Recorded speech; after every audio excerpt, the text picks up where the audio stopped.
what's up guys, it's WB Speed 205 and today I've been working on my race car. So I know in a previous video I said something about my race car, but figured I'd give you a little walk around since we're actually been working on it. So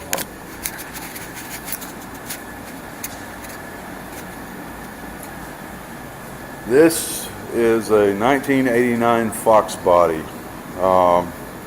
You wouldn't be able to tell it though, considering that there's really nothing left of the Fox body left.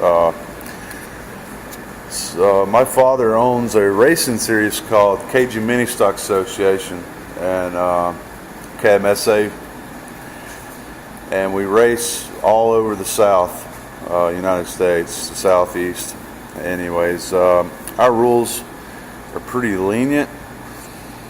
Anyways, we've had guys come as far as California, they can't even run with us. Anyways, so the only thing left of this Fox body is this firewall. It's stock, but as you can see there's holes cut in it. The frame horns are cut, and then cage comes out. The only thing else that is left of the Fox body is we have to have stock floor pan, as you can see, and then if you look, it ends right here, about where the passenger seat would go in the back. This is the deck that the passenger seat sits on, and or no, yeah, right here, sorry, this is where the passenger seat sits. And so you cut it off right here. There's no trunk area or anything like that. There's no sides. All of it's cut off. The fender wells are cut out.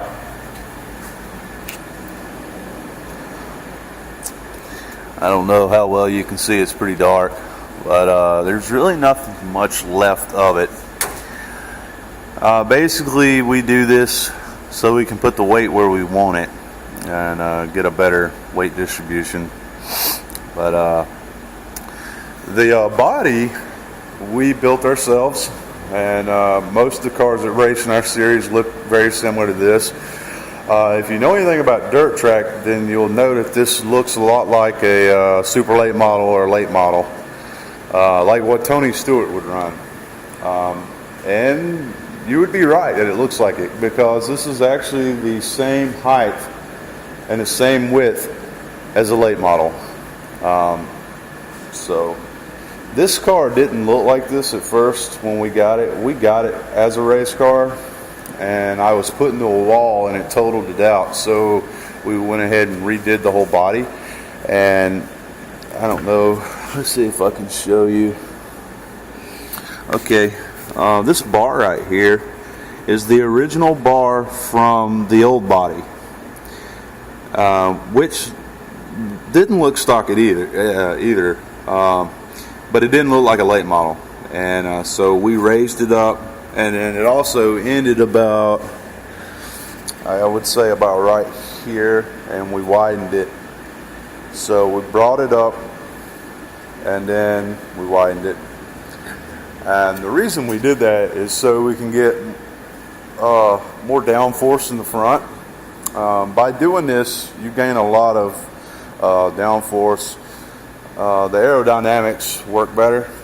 Also, we trade this, and what we did was we go up into an angle.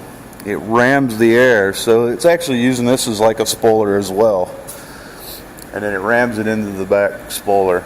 But as you can see, so we get a little more downforce on this back right tire. But yeah, we've been working on it. I have actually not cranked it in 3 years, just about 3 years, and so I figured I might crank it for you guys. We just put a battery in it. It had a bad battery, and I don't know, it's really hard to get to. There's the battery box. This is where the battery sits, and so we just put a brand new battery in it, and we had to take the back wheel off to get to it, and now the back wheel to get to it. It's not super easy to get to. But we also, I put a new front pulley on it. This is what I had on it. It's an Esslinger Engineering front pulley. It's underdrive. And last time I ran it, we tried to do something a little different. We tried to run an electric water pump because the water pump robs more horsepower than an alternator. And this is what we had. This is a bracket we had built. And the last time I raced it, it was running kind of hot. It wasn't working. But to run that electric water pump, we had to have an alternator.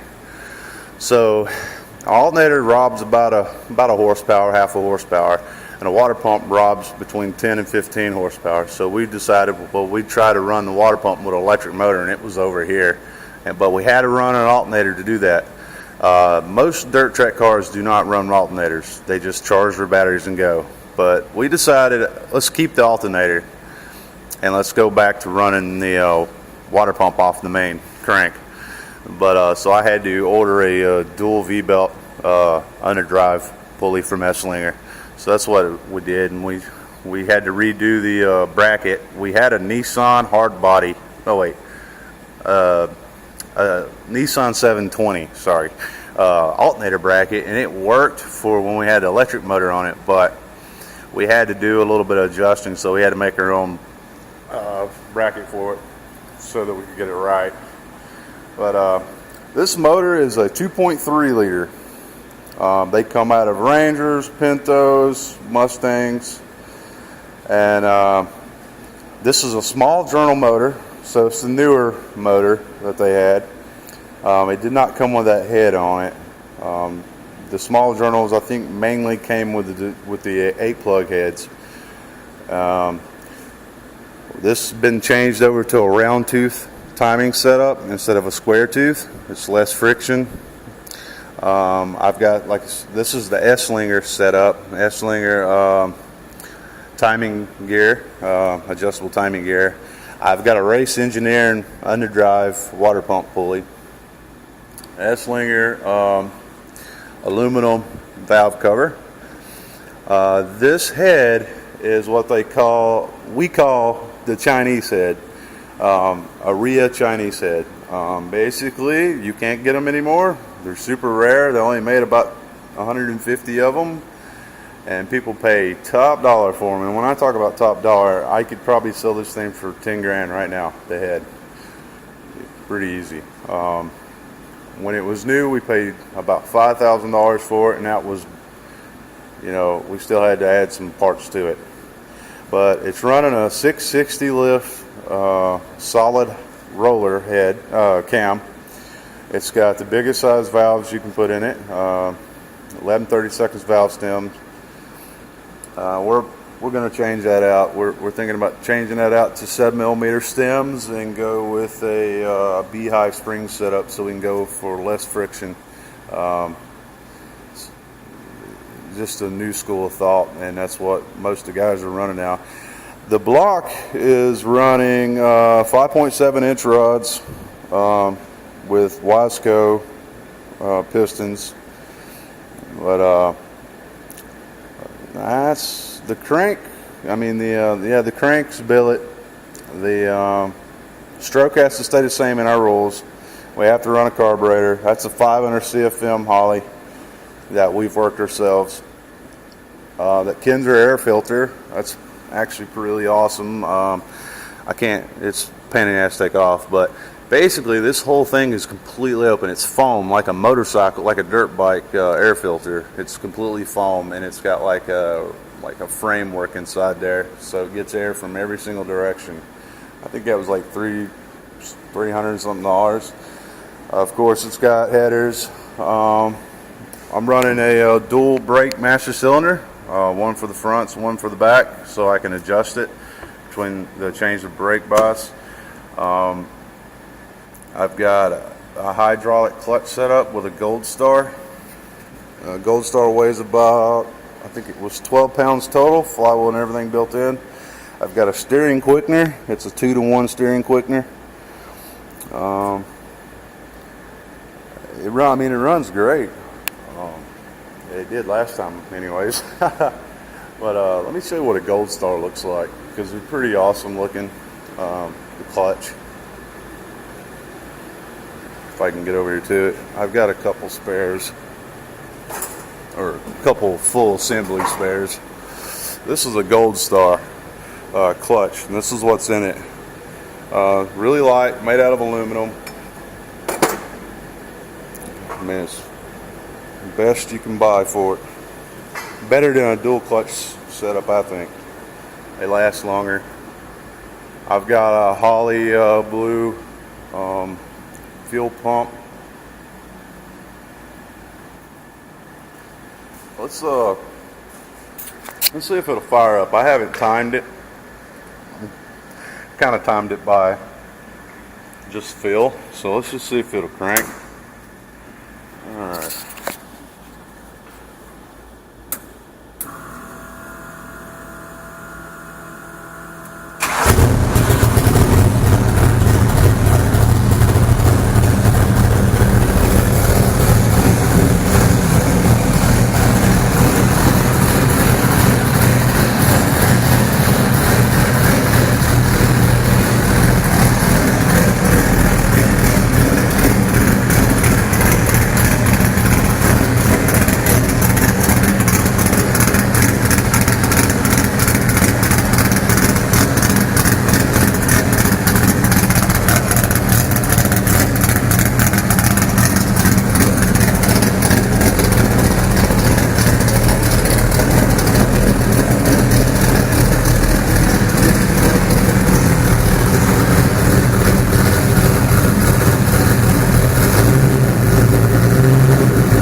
Not bad for not cranking it in 3 years.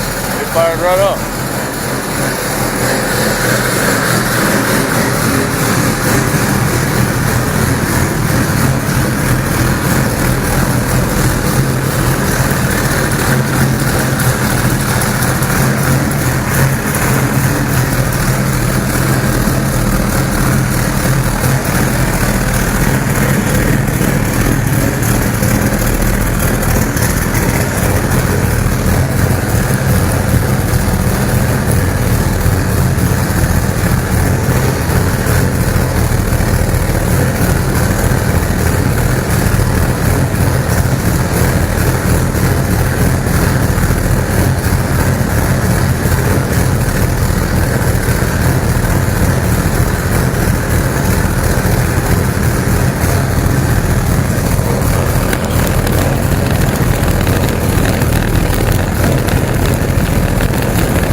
Yep, that's really loud. It makes my ears tickle.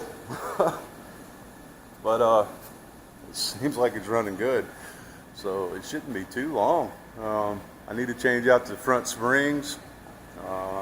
God, my ears won't stop itching from it. I need to change out the front springs. We bought some. It's got jack bolts as well. I don't know if you can. Right here, I don't know if you can see it, but so we can adjust it. Like we welded on some cups. But God, I love the way race fuel smells. Miss that. Like, that's a stock rear. Well, it's not stock, but that's the rear spring. It was on it. We changed it out because it's kind of old, and plus we couldn't remember what it was. And this is a new front one that we have not put on yet. So we'll be doing that shortly. But we just put the brand new rear ones in there already. They're pretty long, actually. I forget. I think you said they were 12 inches. Maybe it was 11. Pretty long. We had to completely unbolt the whole rear end just to get those springs in there. Anyways, yeah, we completely built this car from the ground up.